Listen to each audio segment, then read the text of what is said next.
Hello students, the fifth chapter of science, metals and non-metals.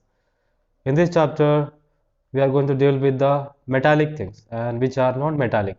Some are in liquid state, which is we may call that is not metallic, but it is a metallic. And some non-metallic things which is not in a solid form, it is in a gaseous, which is have a lot of moisture of gases.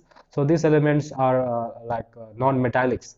So there are a lot of things which have the different properties of metals, which and the different elements which the metal that is produced, and some are of different types which come into different uses that we will be dealing in this chapter. So 118 metals have been elements have been found of metals. Till now it has been discovered only 118. So some of them are like iron. The popular ones are that we know or that we uh, uses are there most of the things in our houses or in our daily lives. So like iron, that is most of the things are done. The work are done with iron. Okay, it is a very solid and very strong. So we cannot break it with your hands or something like. So some are very solid that we cannot break with your hands. So first one, the iron, first state it is in a liquid form, right? But it becomes in a solid form. So copper, aluminium, gold, silver, oxygen, carbon, hydrogen, and etc. All these are some of the elements, and they have the same properties. So what are the elements that we are going to deal with the in this first what is that exercise? So for first, you have to take one pencil that is given to exercise your or to understand what are these metals in that form. So take a pencil, a lead, and graphite, that is like a graph thing, and copper wire, and iron piece, coal, sulfur, emery, and sandpaper, then hammer. Okay, so these materials you have to need for doing this what is that activity. So rub graphite, copper wire, and iron piece, coal, sulfur on a emerge paper. Now hit them with a hammer. So you have to hit very stronger. Then you have to see the what changes after hammering or beating. What are the changes happening? So on rubbing with the emery paper, iron and copper piece shines, and on hammering or hitting with a hammer, they flatten out of the sheet. So when we hammer these things, they turn into a flat sheet. So this property is known as the malleability. So whichever metal that is being flattened from one solid thing, so that are called malleability. So graphite, coal, or sulfur break up into pieces. So some are the metallics which if you hammer it will break into a lot of pieces on hammering them. So because they are fragile and brittle, hence this property is called as a fragility or brittleness. Okay, so these are the first exercise of knowing the first instance of matter means changing into flattening things. Okay, malleability. So the next again next activity is also there. The copper wire, pencil lead, graphite, candles, and matches. So these things you take, then hit one end of the both copper wire and pencil lead on the flame of different candles separately. So after some time, touch the other both the end, and it is hot. After it becomes hot, the other end of the copper wire being hot shows that the heat transferred from one end to the another. So when you burn the candle, it transfers the heat from one end to the other. If it is only one side, so that is the thing that is conducting some heat. Okay, that is producing or taking forward the power. So, but graphite is such ordinary heat producing thing only. Are all metals and non-metals solids? So do you know any metals which have a different state other than solid or normal temperature? So one of them are mercury. So you can see the picture here. Mercury is a metal which exists in a liquid form, and no metals exist in a gaseous state. So usually all non-metals are found in a gaseous state. Five non-metals are found in the solid state are carbon, phosphorus, sulfur, selenium, iodine, and one of liquid state is bromine. Okay, so these are all which is found. The metals are found in a solid state. So here some additional what is that information is given about gold and silver are the brightest metals. So they actually glitter, like they shine. So silver is a very reflective metal. It reflects about 90% of the light falling on it. So when the light falls on the silver, it reflects 90%. So it is used to thin layer and metal containing the manufacturing of mirrors. So you have seen a lot of mirrors are made from the silver, which reflects the 90% of its light when it falls the light. Are all metals and non-metals hard? So yeah, usually metals are hard, right? So we can touch them. It's not difficult, very difficult to cut them. So because of this hardness, they are very useful to us. So one of them is iron, is a hard metal. So it is used in making houses, making bridges and rails, vehicles and machines, because it is stronger. So it cannot be broken easily with anyone unless and until there is a bigger machine than that. So on the other hand, sodium and potassium are also metals but soft, so they are easily to cut by the knife. So these metals are soft. So usually non-metals are not hard. So non-metals that we are saying, non-metallic things, which is not hard, but diamond, a form of a carbon, is a hardest substance. So non-metal is in the nature. So diamond is one of them.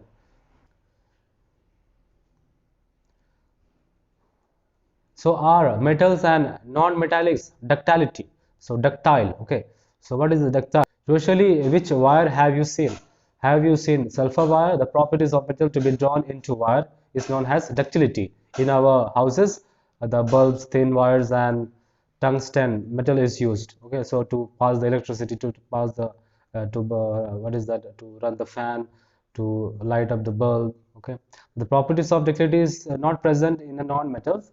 So we can have wires of non-metals, but nowadays by new modern methods, wires of carbon are being built.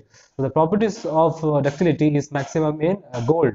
So 2 kilometer wire can be drawn from 10 gram to gold. Okay. So gold and silver are very malleable, okay, which can be flattened, okay, by hammering or doing some giving some shape. Due to this property, they can be beaten a very thin sheet. Sweets are decorated by silver foil. So some sweets they are decorated by this thing because they are decorated into very small thin sheet. In this same way, a thin sheet of aluminum is very used for keeping medicine and chocolates fresh, is also used has to cover the milk bottles, you know. So now let's see the properties of metals and non-metals. So sonorous. So what is this sonorous? Sonorous is a word which can produce a sound. Usually most of the metals which is made into malleable, they can produce a sound. Okay. So you must have heard the school bell, which is a metallic. So if metals are stuck hard, they produce a sound. So it is because of this that copper, iron, etc. are used to make bells. So the strings of metals are used for the musical instruments like sitar, guitar, banjo. So these are all the string wires, like they are built of that type of copper, iron, metals. So they produce sound. So non-metals do not produce sound on beating. So non-metals, which is metallic, not in favorable of metal, so that doesn't produce any sound because it is in a very crushy form. Okay, so metalling point, usually the metalling point of all the metals are high. The melting point of the iron is 1535 Celsius, has to copper of 1083 Celsius degree. Okay, so the melting point of non-metals are very low. The melting point of the sulfur is in 119 degree of that of idiom, and that of which is 130, very lesser than that. So that is more comparability to the uh, building or to differentiate between this idiom. So this and the sulfur. So noble metals. So these are the ornaments are made from which metals? So as per the reactivity series, you can say that these metals can be used for ornaments. So one of the reasons for using gold and silver ornaments is due to the less reactivity. So what is silver? A lot of the ornaments, this what is that? Ladies ornaments, most of them are made from silver, gold, platinum, and they react the lesser, okay, through the environment or the water. So these do not react with water, air, acids, or alkaline compounds. So such metals are called noble metals, which are usually long lasting. So one property of noble metal is that due to its less reactivity, its metallic luster. So brightness stays for a longer time. So that is the more beneficial for making the ornaments. So adding a bit of silver or copper with gold makes a gold more harder with which ornaments are made. So gold percentage is expressed in terms of carats. So pure gold 100% is 24 carats as per the percent of mixed metals increases the carat of gold, decreases 22 carats gold means 22 parts gold and 2 parts of silver or copper.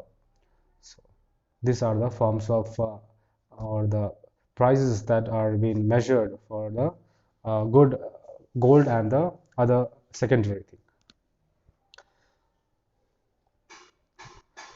Corrosion. So this is the iron nail pipes, etc. So when left in open air for some time is rusted.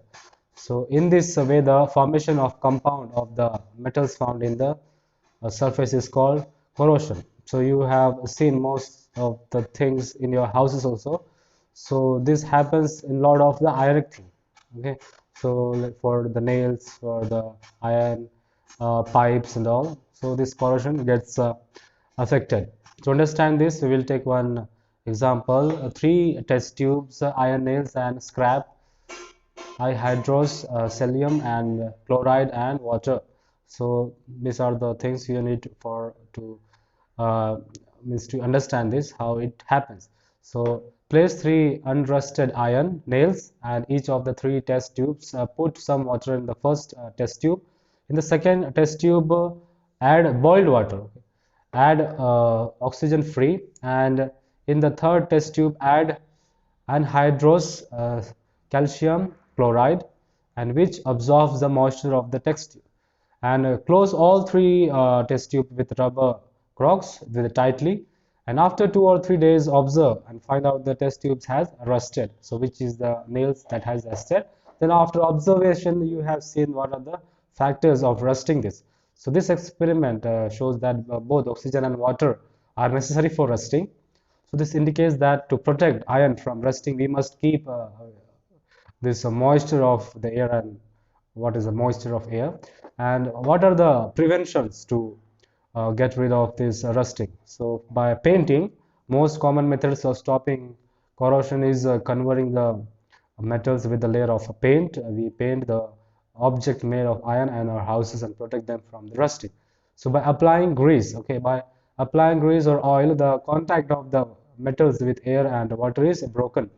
To protect it from rusting, grease is applied by the bicycle chain. So you have know that. So the metallic coating. So in this method, objects made of iron and clean and protect from corrosions. The iron steel used to make the roof of our houses. So buckets and tanks are coated with the layers of less reactive metals. This can also be done by the electroplanting. By electroplanting, iron is protected with the layer and the thin and chromium metals. Steel furnitures are made more durable and attractive by electroplanting with the chromium. Manufacture of alloys. You know that the pure gold is not used to make ornaments. So iron rust easily. So cooking utensils and metals.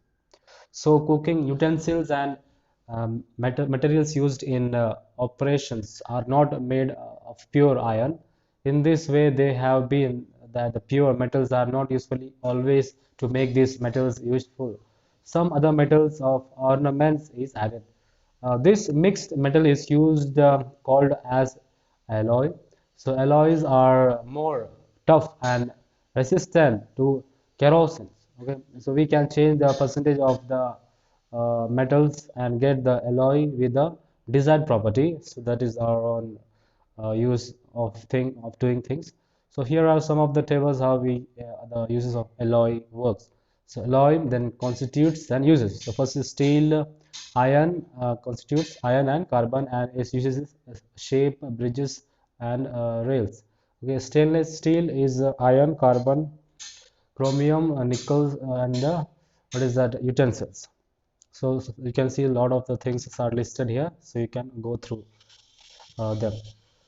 Uses of metals and non-metals are also been listed here. The metals and non-metals and its uses you can write down in your textbooks. So what have we learned in this chapter? So elements can be classified as metal and non-metal. So there are two properties which we can find the metallic thing or non-metallic things through the elements. So metals have the properties of luster, ductility, hardness, and malleability and conductivity that we have learned. So non-metals are fragile, brittle, and bad conductors. So that's why they are not used for doing any wiring thing alone. So burning the metal produce basic oxide, and that is non-metal produce acid exceeds. So aluminum and zinc metals reacts with acid. Usually non-metals does not react with acid. So more reactive metals displace the less reactive metals from the solutions of its salt. So gold, silver, and platinum are noble metals. So alloys are homogeneous mixture of metals, which other metals are non-metals. So metals like iron corrode, and there are many methods of stopping corrosions that we have seen now. So there are many uses of metals and non-metals in our daily lives that we have seen.